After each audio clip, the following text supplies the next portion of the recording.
online will be able to hear it. Get a solo cup and project it. Yeah. There we go. I'm here for it.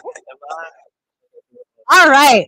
So since Alex isn't here, welcome everyone to Hopportunity with Alexis Carey. Love it. All right. All right, you good? Yeah, I'm good. Love it. All right. So Had a lot of Alex, fun if with you're that. watching this later, you can see where Ashley took your spot, and you're slowly being replaced. I'm just joking.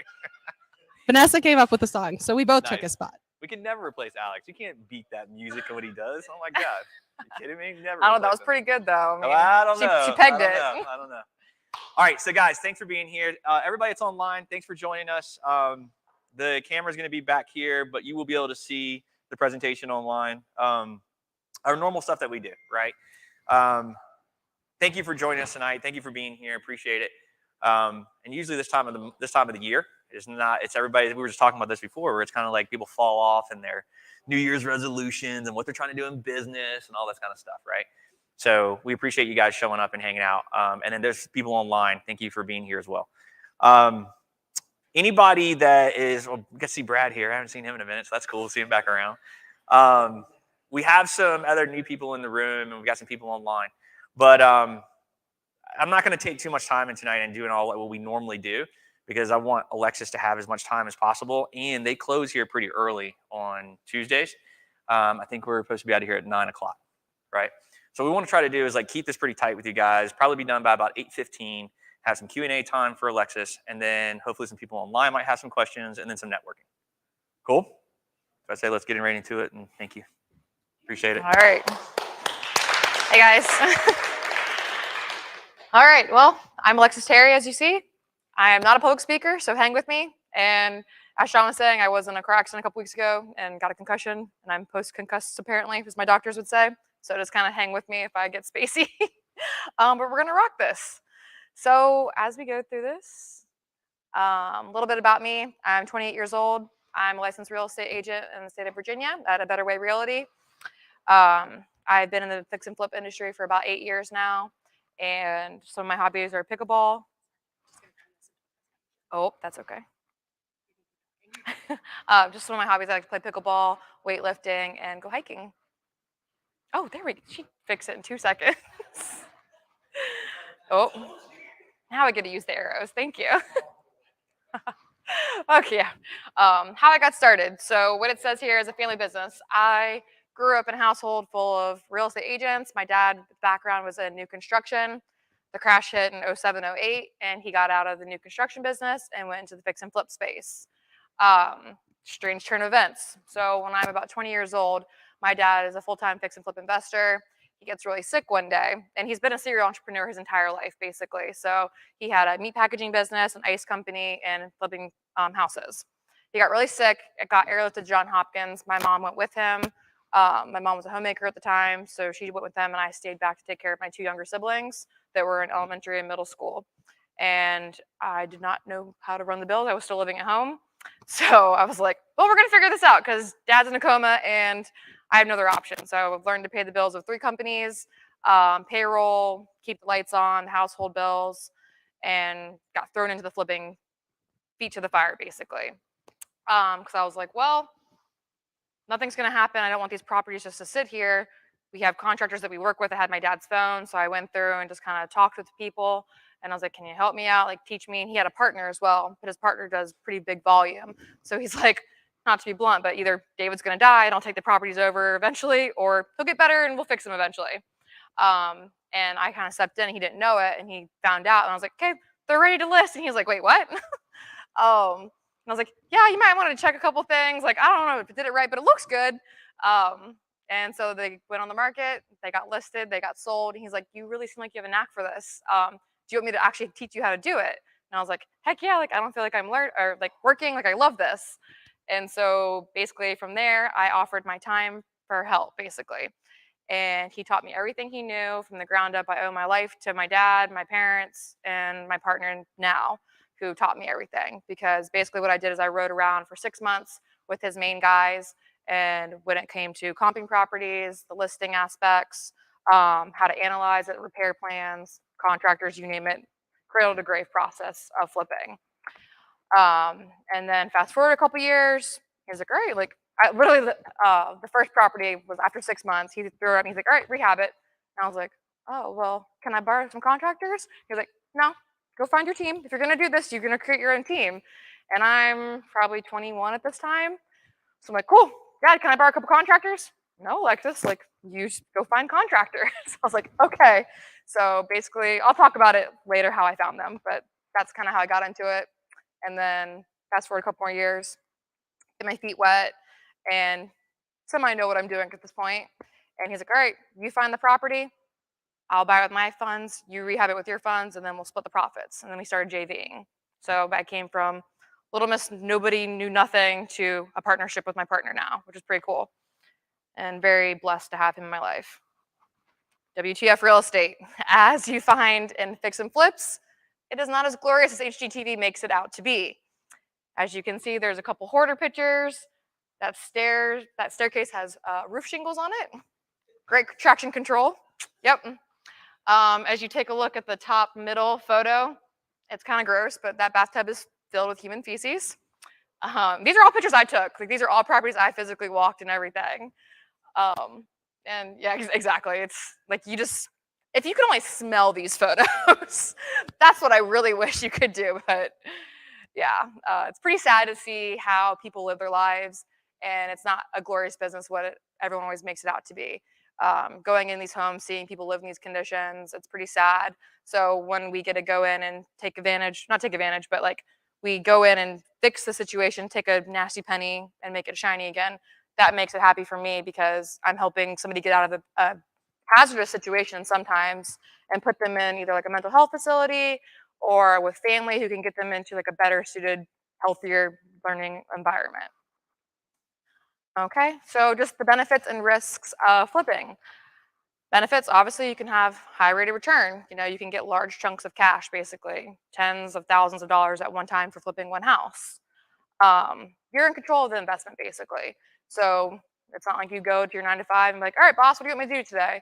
You can sit there and say, all right, I'm going to renovate this as an A+ property. I'm going to do it as a C+ property and control how much money you want to put into the investment.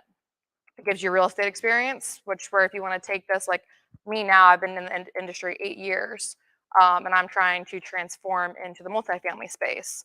So what I want to do is go look for multifamilies that need like heavy lifts, basically, that I can take my fix and flip experience and find a property that's been undervalued, needs lots of improvements, and work up from there, basically. And the creativity is really fun. So me being a lady, obviously, you probably already know I like doing the design aspect of it all.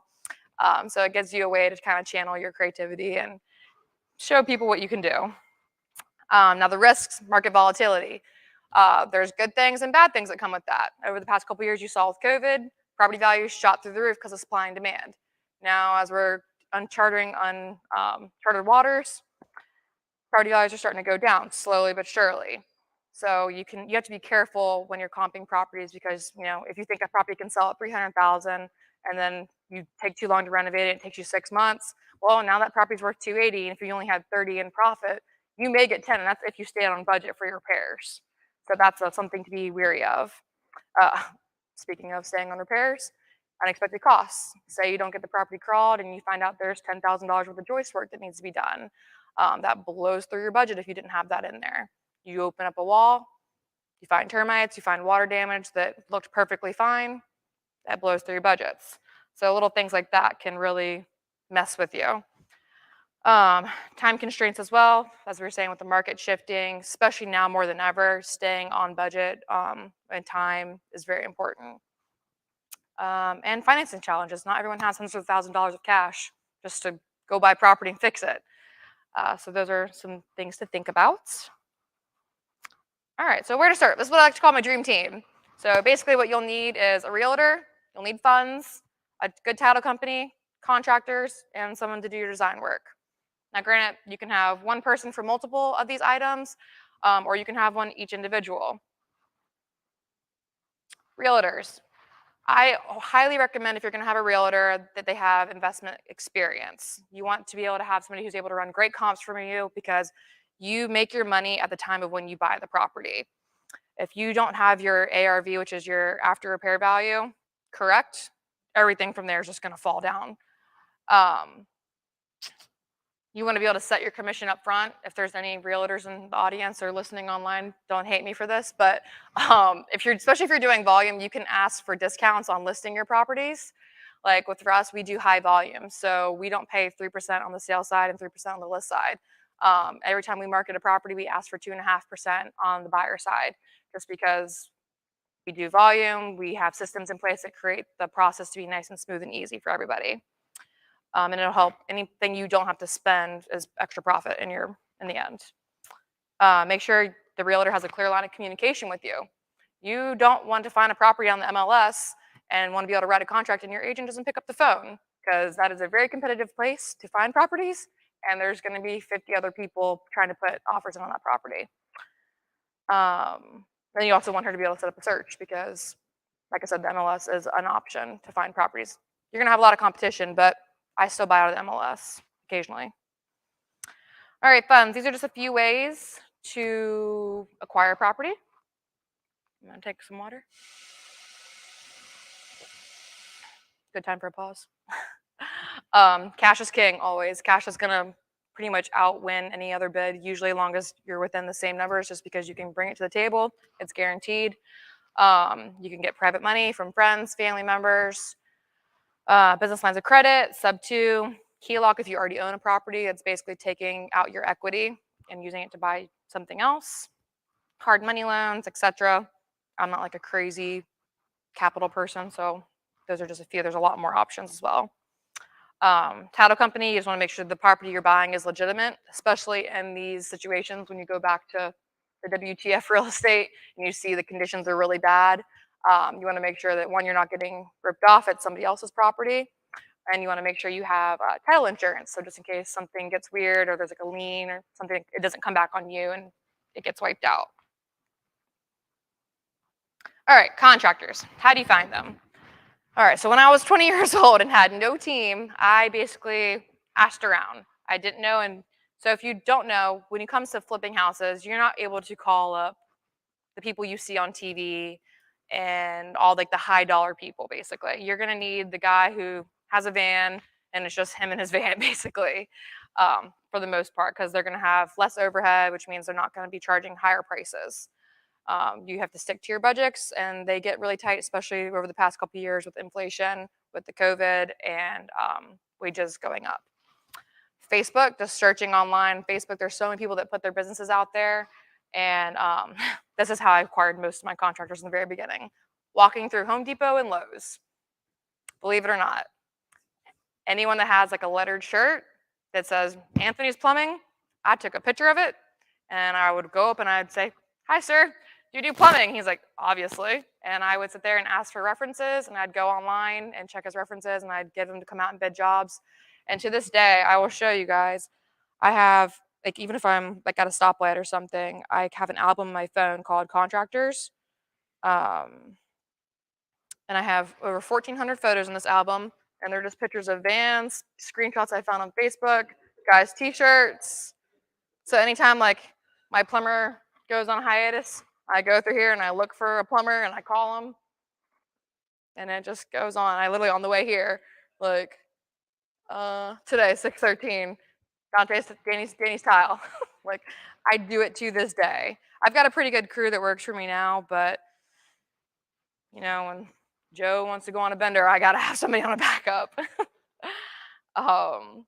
So always check for vet them, check for references, especially if you're meeting them like out of the blue like that. A lot of people can talk a good game, but you want to see work, you want to hear about other customers that they've had experiences with. You want to get a W-9 from them, so when Big Sam comes around and asks you for taxes, you can delegate appropriately. And never, never, never pay the contractor until the job is completed. You guys can do draw systems with your contractors, but do not pay money up front. I will sometimes buy materials in the beginning for them, but I will not pay for labor or anything, and I will have them delivered to the property. Because I had this one time, and I was even doing this for a couple years at this point. And I was like, okay, I've worked with this guy a few times, you know, we're credible. Well, I paid him full because he's like, oh, it's Christmas time, like I gotta get my kids some presents. Like it's in 2 days. Come on now. I was like, all right. He had done like 70% of the work. So I was like, here's the rest of it. I was trying to be nice. Don't be nice. Nice gets you in trouble. He got it. He was driving a suspended license that I didn't know about. Got pulled over for speeding and got locked up. And I never saw the rest of my work done. So I paid twice for the rest of it. So that's not always going to happen, but it can happen. So don't pay till the end. Um, Design and staging. So you don't have to hire like an interior designer, but you do want to make sure you're up to date with the trends that are being preceded, what people are buying. So personally, I do my own design work just because I feel like I'm able to be current with the trends and I'm very on top of what's going on with the market design wise. Um, And don't overdo it either. So some people, you get super emotionally invested in a property. You're like, I'm gonna make this look like the house is on HGTV. I'm gonna like put all the sparkle on it. Well, that sparkle costs money, and more that you over improve, the less it comes out of your pocket for profit, basically. So I don't want to say do the bare minimum because obviously you want your property to be marketable and you want people to buy your property, but you have to find that right balance, basically. I'm not gonna go and put in like level D granite when level A is perfectly suitable and it's going to sell the property just because I think it's prettier. Well, pretty is subjective to beauty's in the eye of the beholder.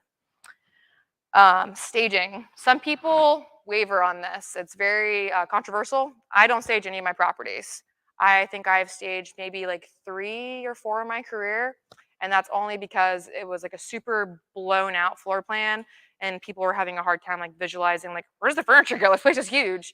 Now, granted, for like social media, I'll like bring in a couple stuff for like my bathrooms and make them like cute, but I don't spend a couple $1,000s on staging a whole house, especially the past couple years because properties were on the market. Properties were on the market for 2 or 3 days and then they were gone. So it's like, why would I bring a stager in and spend $3,000 when I don't need to? And like I said earlier, just don't get emotionally invested because at the end of the day, it's a business, and it's really hard not to when you sit there and spent 2 months and you've invested $45,000 trying to make this place go from crap basically to livable and beautiful again. So just some simple acronyms that you'll need to know being in the business. Like I talked about ARV, after repair value, cash on cash, hard money lenders, loan to value, return on investment, T&M, termite moisture. You guys get it. So my firm is a little bit different than what most investors do their numbers based on. So I take my ARV, I minus my base costs, then my repairs, then my profit, and that equals my purchase price. So base costs are basically the ongoing expenses that you'll be having throughout the property, like your electric bill, your taxes, your insurance, the agent fees, their closing costs. I group those all together in base costs. For me, that's about 10% because I have certain like agreements set up with the title company, my realtors. We have set fees because we do so much volume with them. It's like it's what it is. So when I'm going through and I'm comping like 4 or 5 properties a day sometimes, I can just do 10% of the ARV and then that's my base and then minus that repairs, profit, and that's how I know I can buy a property. Okay, repairs. This is like a big part of when you come into the property and say a wholesaler calls you up or you see something on the MLS, you're like, okay, we got this far. Now I need to see like how much is it going to cost me to repair this property. You really want to create a plan that's going to be sufficient because if you mess this up, this is going to mess up the rest of it. That's where finding things that are unexpected can really take a toll on your overall budget. If you don't have experience in the construction field, I recommend finding a contractor that you know and you work with, you trust, that you can bring with you, and they can give you like an estimated repair plan and make sure it's itemized. I'll show you guys briefly. I meant to put this in the slideshow and I kind of forgot. Let's see here. A couple years ago, I was walking through properties and I was like, man, there's like a lot of stuff I kept forgetting. And I was like, oh shoot, like I didn't look at the windows. So I made this checklist for myself and it's, I don't know, got like 25 items on it that are pretty much also like walk around. 25 items on it basically that shows me like, hey, don't forget the windows, don't forget HVAC. And I can put the numbers in there. So it just kind of, and then it'll total it up for me at the end. I don't know if you guys want to see it at home. But this is a great system that I put in place for myself because every property I walk, I go and I take photos and videos. So when I leave, I don't forget and I have something to refer back to, because I can't tell you how many times where there's 15 people looking at a property and they're like trying to write down the numbers and somebody's like looking over somebody's shoulder and people are looking at me like, what is this 12-year-old woman doing here? And I'm just like, cool guys, I'm gonna take my pictures, do what I need to do and get out. So I get back where I'm like in a calm space. I can look at my photos. I split my screens where I see both of them, and I'm able to get together my repair plan that way.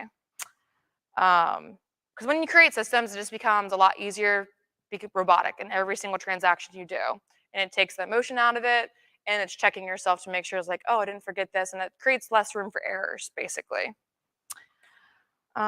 Take pictures and videos. I always put in anywhere from like $3,000 to $5,000 extra on top of that repair sheet that I do, just because for uncertain foreseens. Like I said, you saw the list. It's got a lot of what you're going to touch in a house, but not everything, basically. And I will not buy a property personally if I can't get it crawled. If it's on a crawl space. Granted, you can go to the auctions and you're not going to be able to crawl those properties, and you just kind of have to like toss a coin and guess. Yeah, you get what you get, basically. But if it's like from a wholesaler, if I have access to the property, I'm always going to get a termite moisture report, just because if I have access to it, it would be stupid of me not to. And age of the property, that's really big around here because we're in good old Norfolk and Virginia Beach. Virginia Beach isn't so bad, but Norfolk has got a lot of early 1900s houses. Pretty old. So old plumbing, old electrical, crawl space issues, structural issues. I personally try to stay away from anything 100 years old and plus, like even like 80, 90 years, I'd like to stay away from. Because if the plumbing hasn't been replaced, it's just a matter of time when it's going to have to be replaced. And those are huge, like CapEx numbers. So, especially if you're newer, I advise staying away from them. Profit, repair to profit ratio. So, and this is something different that I also do that most people don't do. They do like, 75% loan to value. But I do mine based off repairs. So if a property is going to cost me 60 grand in repairs, I'm not going to touch it for less than like 40 or 45 in profit, just because of the time it's going to be involved to replace it or to fix it, and the funds. Like obviously, a bank loans you money for X amount of percent. That's kind of how I look at it with this. If it's a 20 grand in rehab, I'll touch, but I'm not going to touch it for less than 15 in profit, just because you just never know. And also, like when you're investing hundreds of thousands of dollars in houses, you don't want to do it for less than at least 15 in my book.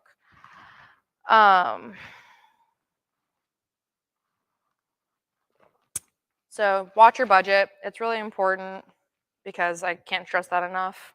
Your time is your money, especially in this market we're in where it's transitioning. You really got to stay on top of your timelines, because listing your property from January to March can lose you $5,000, $10,000 in profit, like that. Depending on where the area is, and everything's subjective around here. But the market is changing more rapid than it usually does in real estate. Real estate is usually like kind of like a slower trend, but it's picking up a little bit, and it's going all over the place, which is kind of confusing right now. And don't forget to take out your taxes, because you're not employed. Your employer is not taking out your taxes. So depending on where the tax bracket you fall, you need to make sure that you take that out of your profit. I personally have a separate bank account that I take every profit I get. I take about 25% of it and I put it into a whole other bank account. That way I don't even see it. I don't touch it. I can't be like, oops, I invested it. Like, no, it's in a different bank, in a different bank account. And I act like I don't have it until April comes around and they ask for my check. And I write them the check. All right, where to find fix and flips. A lot of you guys probably know a lot of these. Rain, which is MLS. Facebook Marketplace is a great place to go through, and it's like the new and improved, not Zillow, but Craigslist. Craigslist, Bandit Signs, direct mail. Anyone notice Uber drivers on here? Ask me why.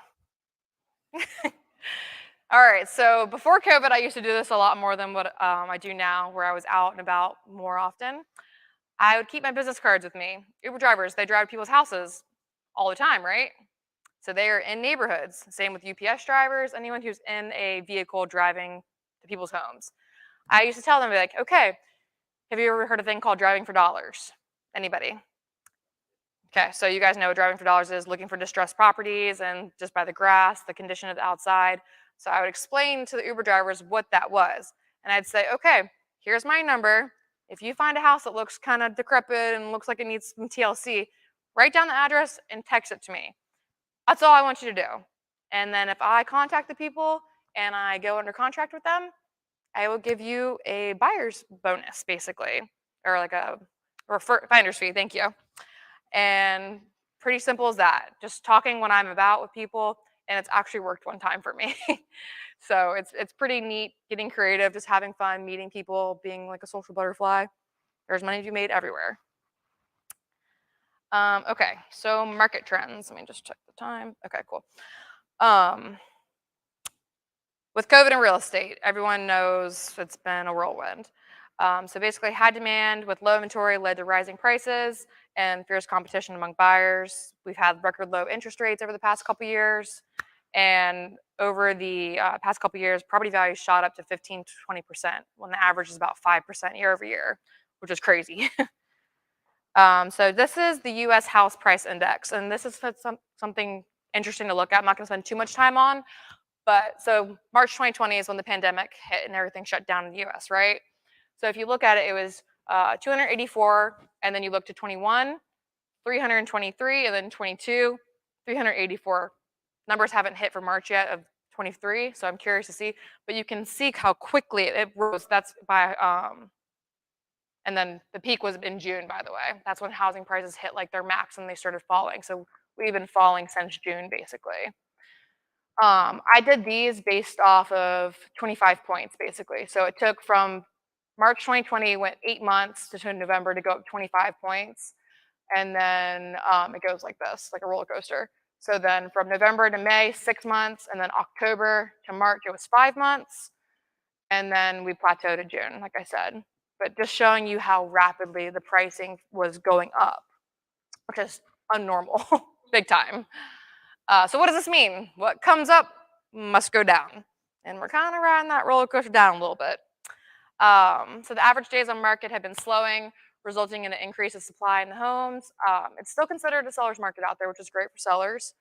But concessions are getting a little more willing. You know, we're going back to giving closing cost assistance, allowing home inspections. Properties are sitting on the market a little bit longer. Market shifting. So this means buyer beware, be careful. As an investor, you have ARV volatility. So what that means is like we talked about with you think you can sell it for 300 and the comps start projecting lower, you can lose profit just like that. And then if you don't stay on budget, you've lost more profit. And then you've flipped the house for free, basically. And that's if you're lucky, if you don't go into the negatives and owe money. Longer market time, so it's going to take a lot longer for you to get your returns back the longer the property sits in the market. And that's important too if you have if you're using like hard money where you have high interest rates, to where longer your property sits there, that's also eating from your profit. So that's potential profit loss, and then again the repair timelines. I kind of talked about all that already. So how to potentially avoid this? Be a lot pickier with your purchases and your spreads. So on a property that I would normally make 30 on, I'm not going to touch it for 40 because I don't know what could happen.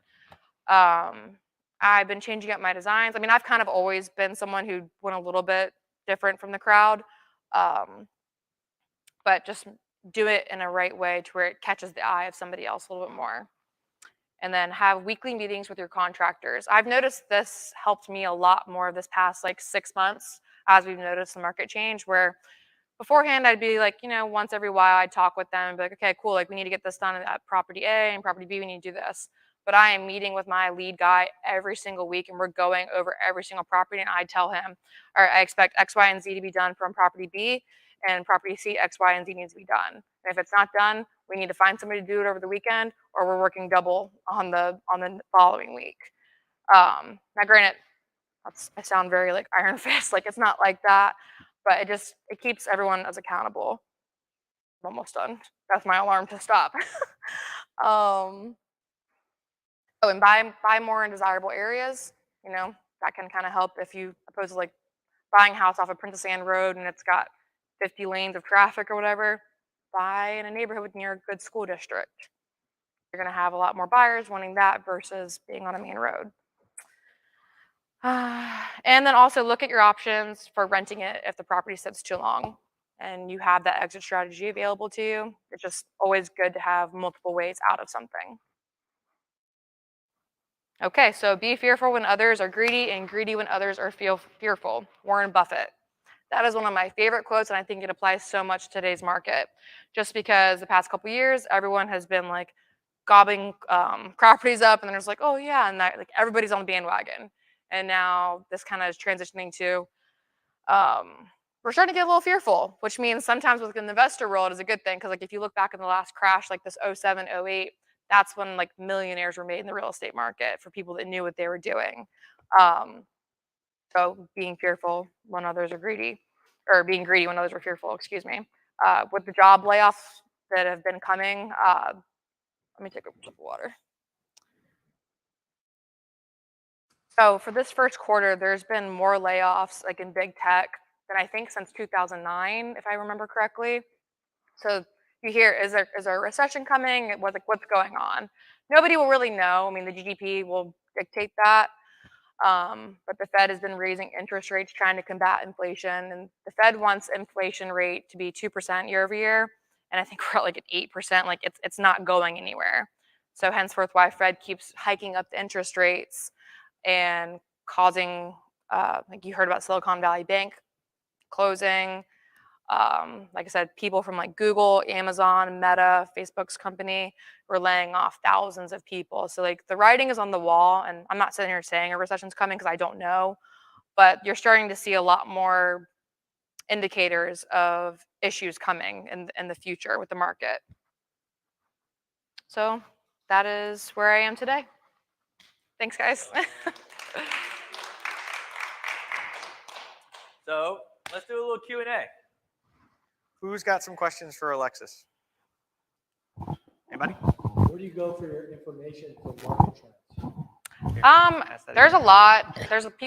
Oh. Where do you go for? When we do this, guys, it's because everybody's online. They want to hear your question. Yep. Where do you go for your information for market trends? So there's a lot of stuff out there. Obviously, Google. I don't know if you guys are familiar with Bigger Pockets. That is a great resource for investors. You can literally go on and talk to anybody, and they put trends on there. The Wall Street Journal. There's a bunch of stuff out there. Just making sure your resources are valid by going to the bigger names, basically. Anybody else?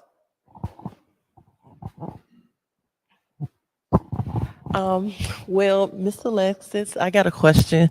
Do you buy properties on the luxury side or just like on a just simple base area? Yeah, so I'll buy anything, anywhere, like long as it's single family, if the numbers make sense. I'll even be buying multifamily. Especially right now, I'm being a little more picky and choosy, like with what I'm buying, just because of the market and which way it's going. Mm-hmm. But if it's in like a great desirable area, and granted, like I'm probably gonna stay away from like $1 million home right now. But if it's still like upwards of $800,000-$900,000, if it's in a great area, we'll do it. If the numbers are there. Anybody else? So on average, like how many properties are you working on at a given time on average? On average, so right now I have, let's see, I've got 2 in Portsmouth, 3 in Portsmouth actually. We just started a new one, and then I have 3 in Portsmouth I'm actually working on. I have 3 under contract. One just went under contract today, and 1 projected to close. So I don't know, 7 or 8 properties at a time, or like in my wheelhouse. But actively rehabbing, around 4 or so at a time. Can you talk a little bit more about how you rate each renovation? I know you said something about C+ to A+ to a D property. Can you elaborate a little bit more on that? Absolutely. So when it comes to the A through C process of a property, A going to be your best. Like I'm going to renovate it. Probably most likely replacing everything. Like it's a full gut, full reno. A C property, maybe when I walk in the property, I'm like, oh, like this kitchen like is not horrible. Like I can keep these cabinets and maybe I'll remove the tops and slap some granite on it, drill new holes. And like but they're like, 5 or 10 years old cabinets. And same with the bathrooms, things like that. So like it's depending on what you save and what you save compared to like fully new, basically. Also depending on the comps. So if I can renovate this property and only put 20 grand in it and sell it for a B property or a B plus, I'll do that if the comps allow it. Because like less time and less money, I'll get my money back quicker and I can go do it again somewhere else. So just basically how much am I improving it compared to the comps dictates whether it's an A, B, or C.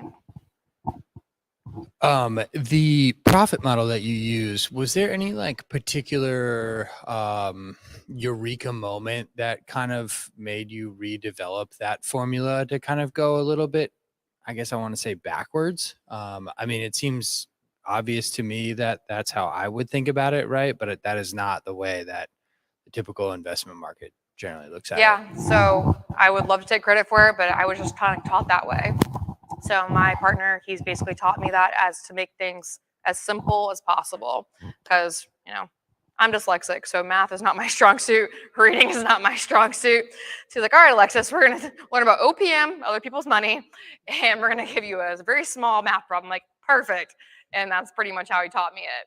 So basically what I would advise to other people is find out what your costs were, like make a spreadsheet like my repair sheet and figure out what your base cost would be and conglomerate it. That way it's easier for you, it makes it faster, it speeds up your process of if you're looking at multiple deals in a day. So you're not just like, what do I do? What do I not do? It simplifies it for you. And if I could like say anything right now, put the procedures in place now as if you're doing 5 or 10 houses at a time. You're always going to have growing pains no matter what, but the more procedures you can put in place now will help you scale faster and more efficiently. Alexis, how you doing? Good, how are you? Testing. It's from online. It's not here. Thank you for your time Thank you and for being having here. When you're building your team of contractors, how important is a general contractor as opposed to the actual plumbers, electricians, so on? Yeah, so you're a general contractor. At least how I structure my business, you're going to be dealing with him a lot more. Like I call him like my lead guy because he's on my jobs almost every single day. And him and I will go back and forth, be like, you got a plumber you can use right now? Cool, use your guy. And then if like not, like I call them specialty trades. Like so your plumbers, electricians, tile guys, drywall guys, and sometimes painters are like your guys you're not going to be seeing every single day. It's like, okay, your contractor, like your framer is going to come in, do majority of the work, and then get it ready for the next tradesman. So you need all of them. They're all equally as important. But what I found, if you can find like a general contractor that has certain guys on payroll that are well versed in like this guy can do electricity. He can do electricity. I don't know if that sounds right, but if he can do electrical work, there we go. And he can do framing, like the 2-for-1 deal. That's really good because in this field there are a lot of guys that are well versed, but you do need to be careful with permits, and you want to make sure like sometimes the cheapest guy is not always the best guy because Bob the electrician may say he knows how to do electricity, do electrical, but you don't want your house to burn down. So you just gotta vet them, make sure like they know what they're doing. And a lot of these guys, like I can even like rewire electrical socket. Like so, there's certain things that I'll let non-licensed people do, but when it comes to like pulling wire, things like that, you need to have like licensed electricians, licensed plumbers to do the main things like that in their field. So you need all of them. They're all equally important. Anybody else got any other questions? Oh yeah, let's go. I love it.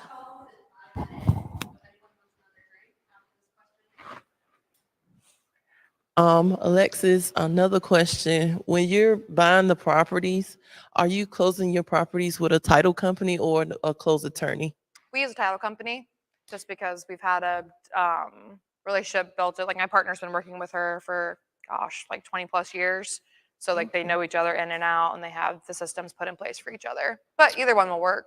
And also, what closing attorneys would you recommend for us or title companies to use? There's a bunch out there. I mean, I work with Gem Title. They're a great company. They're on the other side of the water. What's the name of it again? Gem Title. So they're a great company to work with. That's pretty much like my main people that I use consistently.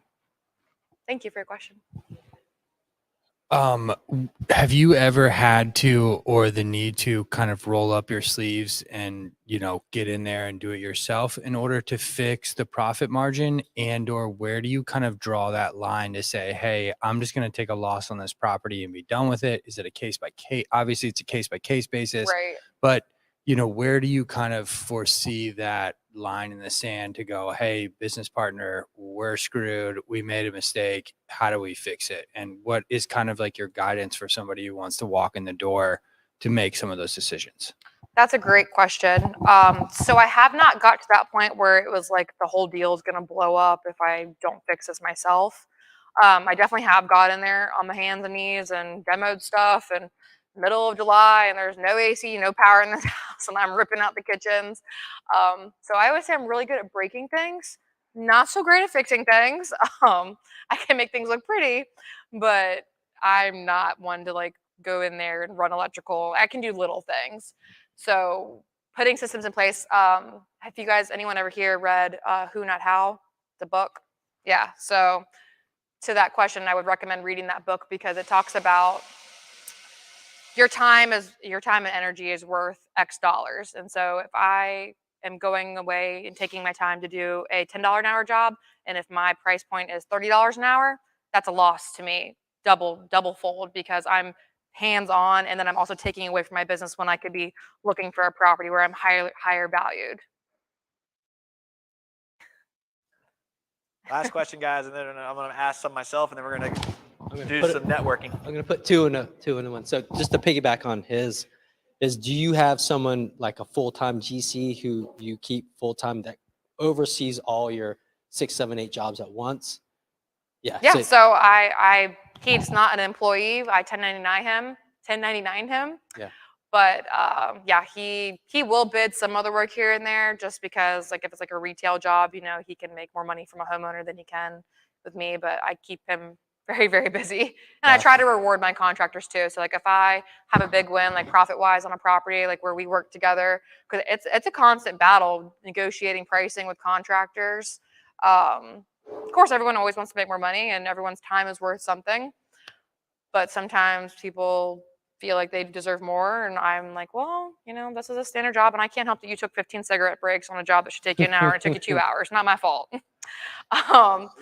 So you kind of have to go back and forth like that. But I always try to reward my contractors by bonusing them once the property closes, and we've worked really well, and I'm really proud of their progress. Just to kind of, I win, you win, and I always try to give back with my team and like do pizza parties with my contractors, things like that.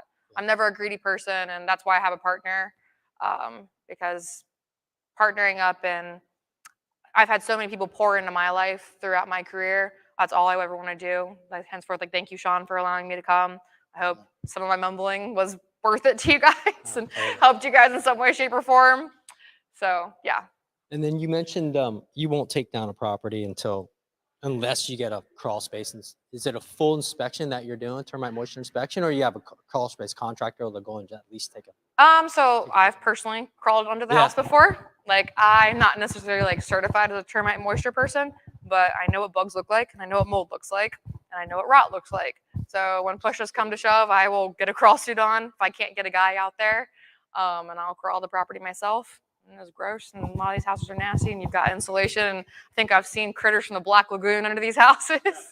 I think that's how my dad got sick, to be honest, was from one of these properties. So be very careful and don't be stupid. Wear ventilation if you're in like rat infested feces houses and stuff like that. But no, I don't get a termite moisture on every single property, but if I have access to it, I will get one if they allow it. Good questions, guys. So I had a few questions during your presentation and I was writing down because there's things that I remember that I've done over time and I wanted you to talk to it in today's setting versus old dog, old setting, right? So, do you care if your contractors are licensed and insured? Depends what it is. Okay, can you It de- elaborate? Yeah, so if it's electrical and plumbing, I want licensed and insured because that can completely screw up the house. It can put the house in jeopardy. If I'm going forward and I'm selling the property, was what fix and flippers do. I want to make sure I'm handing off the best possible product to the new homeowner. Do you care if permits are pulled? Yes, if it's something that needs a permit, it needs to be pulled. Like if we're adding a new bathroom, things like that, you always need to do that because it's the law. Cool. And then with the shift in the market, a lot of people saw this like 6 months ago, right? I love seeing things nowadays where people are still going back 6 months and a year for comps. Oh. Why? So as we talked about, the market's been rapidly changing, and 6 months comps are not what today is selling for. 6 months ago, you're going to have a higher ARV than you would now, because like we talked about with June, I think that was like nationwide average, by the way. So I think here our peak was like around May timeframe. There's always pockets and variables, but as a whole, you want to make sure like knowing that the market is shifting is very important. Being aware, listening to the news, looking for the signs, the red flags. But I'm going back like 60 days looking at comps personally. Cool. So we are playing in that 90-day market for those people online and those people here. So that's something to really pay attention to. Whether you're a new wholesaler, whether you're existing, like this is a forever evolving game. Like it is not stay and play, right? It is always evolving. That's another big one. Last thing I want to talk to is something that I think was really important. I don't know if you guys are catching on to this and seeing it. For the fact that you are a female in a very male-dominant world, right? And for the fact that you're doing very well, you've been successful, and there's multiple women, and I like to point out this to you guys here and online that I'm always an advocate for this because I've been around multiple women that have been super successful because they just don't deal with anybody's bullshit, right? Gotta work up to it. I think you embody that really well, and I want people to understand online and hear like what that really means. It's not an easy thing, right? And I know can you talk to that for a second? Just Absolutely. like what that feels like in your setting, like what you got to deal with. Most definitely. So look in the room. One woman here speaking, and then hello. So as you see, male dominated. That was a huge struggle for me starting out because I was 20 years old. So when I was young, nobody wants to listen to a young 20-year-old in general, no matter your sex. Two, I'm a female. So needless to say, you would agree that this contractor, dealing in this industry, you deal with a lot of old contractors, 50, 60 plus year old men, right? Different generation. I've been called every name under the book. Not to be crude, but things that I've been told, a man my age can be assertive and talk to his contractor and be like, I don't appreciate this, and like a constructive way and a controlled way, but I do the same way, and they're like, she's just on her period. And I'm just like, okay. So I've been, like I said, everything under the book I have been called. And it's been very challenging not to, one, lose my temper on these guys. Granted, it's happened here and there because nobody's perfect. It can be very defeating feeling, just like that no one respects you. It's constantly being challenged because no one respects it, no one believes in you, and people just feel like they can walk all over you and take advantage of you. My first big drywall job I ever did, I met a guy in Lowe's, and he like double charged me, and I was behind on my timelines, and I was just like, sure, I didn't vet him, and I just trusted him. And he double charged me, and then I found out afterwards because I was like, this kind of seems high after I thought about it. And they were like, yeah, it should have been like a $700 job, and he charged me like $1,500. And I was like, I will never let somebody walk over me like that again.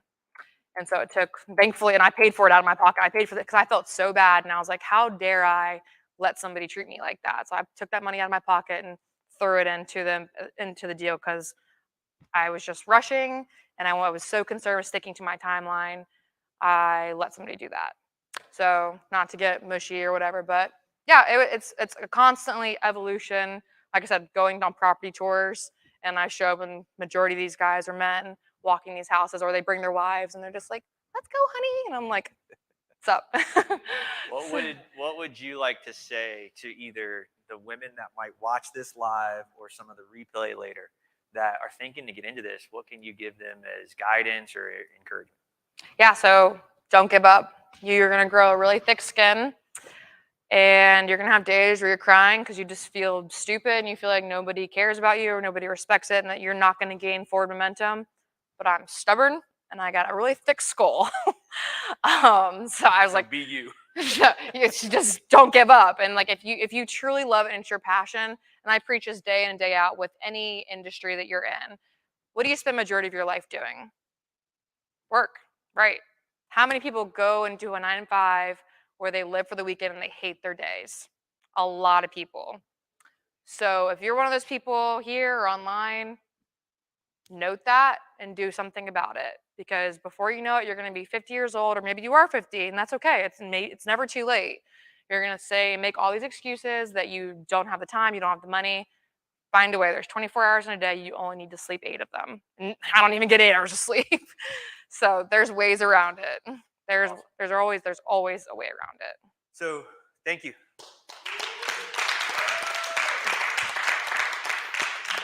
So guys, thank you, Alexis, for coming. I really appreciate it. I know this was the first time you had to do something like this. And Yeah, I'm I sweating. don't feel as though I think she did great. What do you guys think? Thank you, Right? guys. Thank you. Thanks. So let's hang out for a second, have some drinks, ask Alexis some questions, and then we'll clean up and get out of here. They're done at 9. Last call was a little while ago, so get out there and get your drinks if you're hanging out, and then we'll wrap this thing up at 9. For those guys online, thank you for hanging out, watching the replay later. Thank you for being here.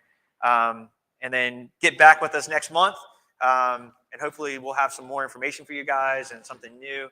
But this was something I was really pumped to do because, again, it goes back to, and if you guys don't know me as a person, bringing Ashley on was something I did, and it doesn't matter male or female, but when I brought her on, and she's been with us for 5 years now, and she was able to get her first property, right? She owns a piece of real estate, right?